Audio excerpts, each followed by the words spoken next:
Hello everyone. Our today's topic is pericardium. Today's topic is pericardium.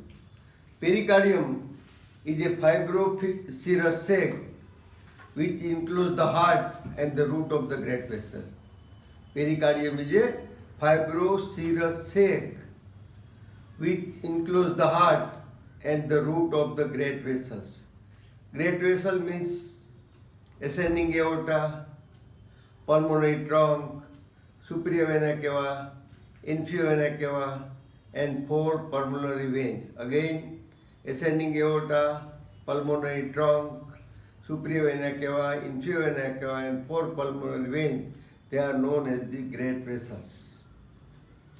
Now, the pericardium having a two sac. Pericardium having a two sac. Outer sac is called fibrous sac and inner sac is called serous sac. Fibrous sac, it is known as the fibrous pericardium and serous sac is known as the serous pericardium. Fibrous sac is a single layer sac and serous pericardium is a double layer sac. See here, this is the heart and this is the one of the great vessels. This single layer sac, it is fibrous pericardium, and the green color double layer sac, it is the serous pericardium. It is the serous pericardium. So fibrous pericardium is single layer sac and the serous pericardium, it is a double layer serous sac. Now first we will see the fibrous pericardium. Fibrous pericardium, it is a conical in shape. Fibrous pericardium, it is a conical in shape. It has a apex and base. Apex of the fibrous pericardium, it is continuous with it includes the root of the great vessel. It includes the root of the great vessels, and its base, it is fused with the central tendon of diaphragm. It is fused with the central tendon of diaphragm. Again, apex of fibrous pericardium, it attached to the root of the great vessels, and base is fused with the central tendon of diaphragm. Anterior surface of fibrous pericardium, it connected with the body of sternum by means of two ligaments, upper ligament and lower ligament. Upper ligament is called superior sternopericardial ligament and inferior ligament is called inferior sternopericardial ligament. The superior sternopericardial ligament is attached to the upper part of the body of the sternum and the inferior inferior sternopericardium ligament is attached to the lower part of body of sternum. So fibrous pericardium, apex is fused with the great vessel, base fused with the central tendon of diaphragm, and anteriorly connected with the body of sternum by means of two ligaments, superior and inferior sternopericardial ligament. Now the fibrous pericardium, relation of fibrous pericardium. Fibrous pericardium is anteriorly overlapped by the sternum, anteriorly overlapped by the anterior margin of sternum. But opposite the left, fourth and fifth costal cartilage, opposite the left, fourth and fifth costal cartilage, due to the presence of cardiac notch in the left lung, some part of the fibrous pericardium is not covered by lung.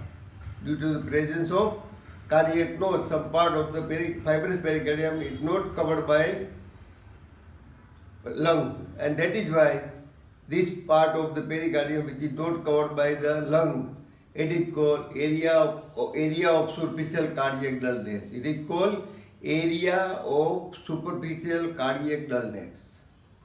Posteriorly, the fibrous pericardium, it is related to esophagus, bifurcation of trachea, and descending thoracic aorta, posteriorly related to bifurcation of trachea, esophagus, and descending thoracic aorta. Now laterally on each side, the fibrous pericardium, laterally on each side, the fibrous pericardium, it is related to the cardiac impression of lung. Cardiac impression of lung, but is separate from the cardiac impression of lung by means of the mediastinal pleura, by means of mediastinal pleura. Now, serous pericardium. Serous pericardium, it is a double layer shape, having a outer layer and inner layer. Outer layer is called parietal pericardium and inner layer is called visceral pericardium. Outer layer is called parietal pericardium and inner layer is called visceral pericardium. Now both the layers, they are continuous with one another at the root of the great vessels. Both the layers, they are continuous with one another at the root of the great vessels. In between the two layers, there is a space. There is a space. This is the potential space, or it is a narrow interval. And this space is called pericardial cavity. It is called pericardial cavity. And this pericardial cavity, it contains the little amount of the serous fluid. It contains the little amount of serous fluid. Now this serous fluid, it works as a lubricant.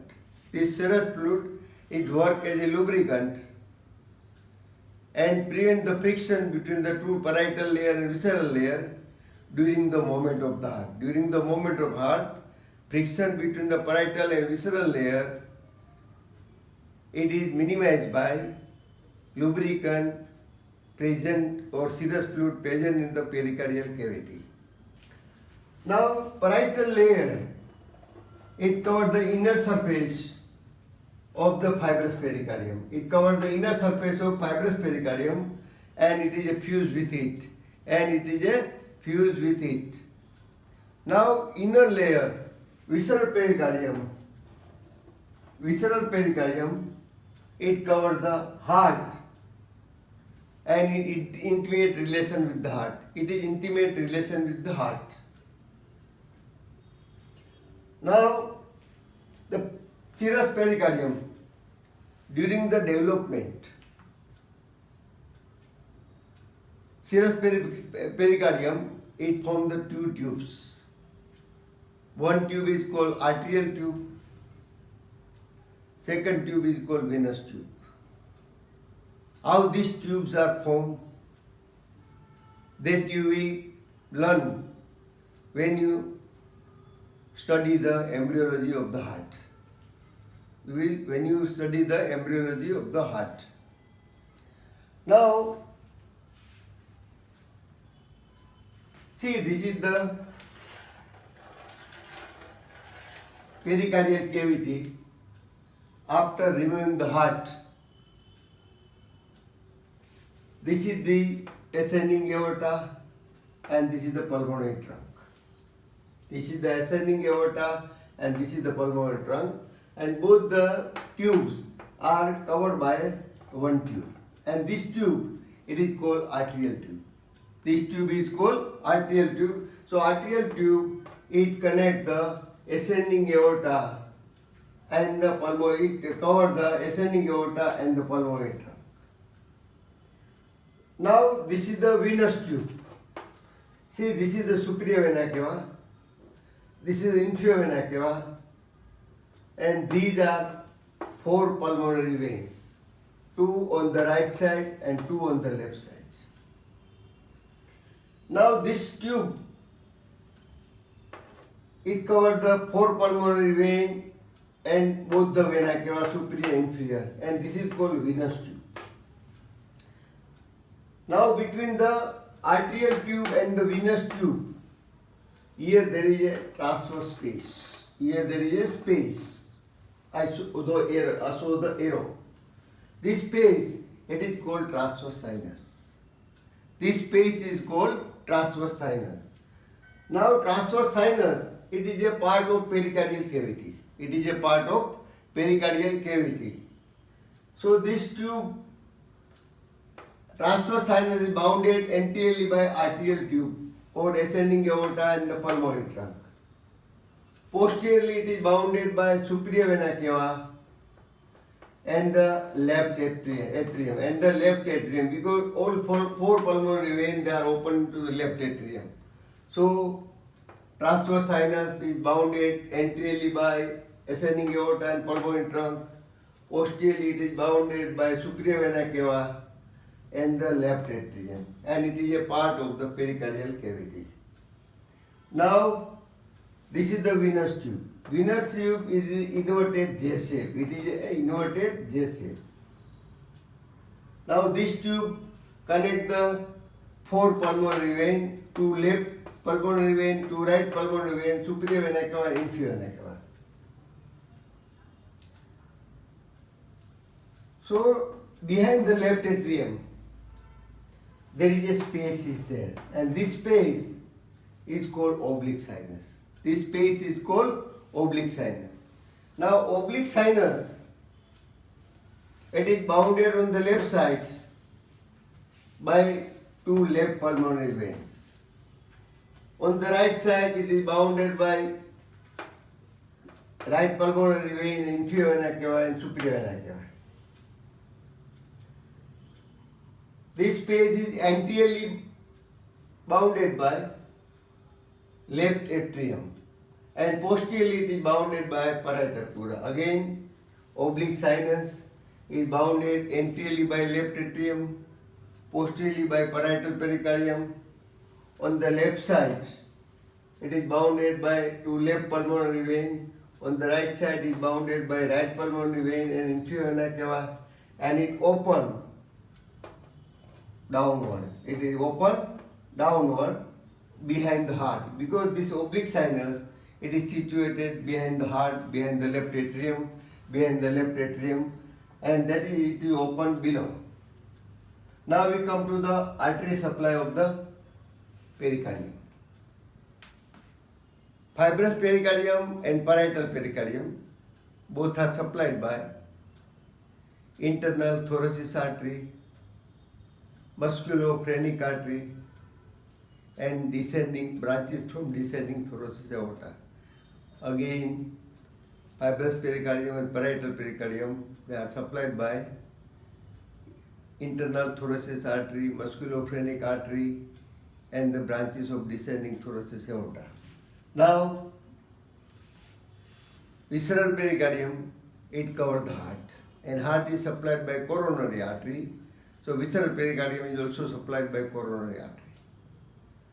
Now we come to the nerve supply.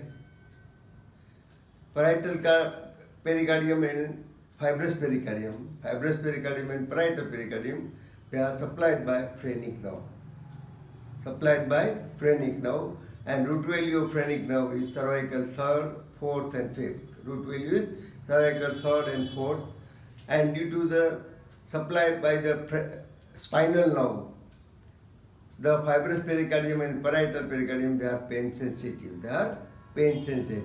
Now visceral pericardium, it covers the heart. Heart is supplied by autonomic nerves, and that is why visceral pericardium, it is supplied by autonomic nerve, and that is why it is a pain insensitive. Now applied anatomy heart. Actually the pericardial cavity contains a little amount of serous fluid. Sometimes the larger amount of serous fluid is collected in the pericardial cavity, and that condition is called pericardial effusion. Due to the presence of larger amount of fluid in the pericardial cavity, it compresses the heart and it not allow the free dilatation of heart. That is why heart is not in position to receive the whole blood of the vein. So blood in the vein is collected, and vein became prominent. Now, to drain the fluid from the pericardial cavity, needle is passed between the Gifford process and 7 costal cartilage and passes upwards and backwards. And with the help of needle, fluid can be collected from the pericardial cavity. Our today's topic is over. and this lecture is also over.